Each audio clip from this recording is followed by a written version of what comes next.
നാശത്തിലൂടെ ചരിക്കുന്നവർക്ക് കുരിശിന്റെ വചനം ഭോഷത്വമാണ്. രക്ഷയിലൂടെ ചരിക്കുന്ന നമുക്കോ അത് ദൈവത്തിന്റെ ശക്തിയത്ര. നാശത്തിലൂടെ ചരിക്കുന്ന മക്കൾക്ക് കുരിശിന്റെ വചനം ഭോഷത്വമാണ്. അത് രക്ഷയിലൂടെ ചരിക്കുന്ന നമുക്ക് ദൈവത്തിന്റെ ശക്തിയാണ്. പ്രിയ സഹോദരങ്ങളെ, നമ്മളെപ്പോഴും തീഷ്ണതയുള്ള മക്കളായി കർത്താവിന് മുമ്പിലായിരിക്കും. നമ്മുടെ ജീവിതത്തിൽ പ്രശ്നങ്ങളുണ്ട്, പ്രതിസന്ധികളുണ്ട്, ആവശ്യങ്ങളുണ്ട്, അത്യാവശ്യങ്ങളുണ്ട്. ഇതറിയുന്ന ദൈവം നമ്മുടെ കൂടെയുണ്ട്. പിതാവായ ദൈവത്തിന്റെ സമ്പത്ത് മുഴുവനും ദൈവ മക്കൾക്ക് വേണ്ടിയുള്ളതാണ്. അതെല്ലാ മനുഷ്യർക്ക് വേണ്ടിയുള്ളതാണ്. അതെല്ലാ മനുഷ്യരുടെ നന്മയ്ക്ക് വേണ്ടിയുള്ളതാണ്. ക്രിസ്തു കർത്താവായ ഈശോ ഈ ലോകത്തിലേക്ക് വന്നുകൊണ്ട് അവിടത്തേക്ക് വേണ്ടിയല്ല ജീവിച്ചത്, പിന്നെയോ നമുക്ക് വേണ്ടിയാണ് കർത്താവ് ഈ ലോകത്തിലേക്ക് വന്ന് ജീവിച്ചത്. മനുഷ്യരായ നമ്മെ രക്ഷയിലേക്ക് നയിക്കുവാൻ അവിടുന്ന് വചനം മാംസമായി കാലിൽ തൊഴുത്തിൽ പിറന്നു. നമ്മുടെ പാപഭാരമെല്ലാം ഏറ്റെടുത്ത് കുരിശിൽ മരിച്ചു. നമ്മളെ നിത്യ ജീവനിലേക്ക് കൊണ്ടുപോകാൻ അവിടുന്ന് ഉദ്ധാനം ചെയ്ത് ഇന്നും ജീവിക്കുന്നു. ആ ദൈവത്തിന്റെ മക്കളാണ് നമ്മൾ.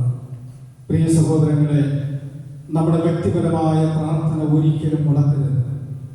നമ്മുടെ വ്യക്തിപരമായ പ്രാർത്ഥന മുടക്കിയാൽ നമ്മുടെ വിശ്വാസ ജീവിതം നഷ്ടപ്പെടും.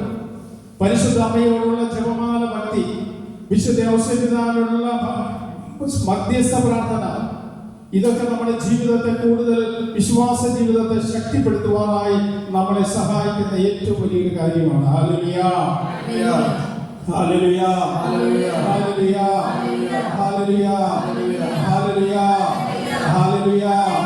നമ്മളെ ശക്തി പ്രാപിച്ചാലേ നമ്മുടെ കുടുംബം വിശ്വാസത്തിൽ ശക്തി പ്രാപിക്കുകയുള്ളൂ. നമ്മൾ ശക്തി പ്രാപിച്ചാലേ നമ്മുടെ മക്കൾ ശക്തി പ്രാപിക്കുകയുള്ളൂ.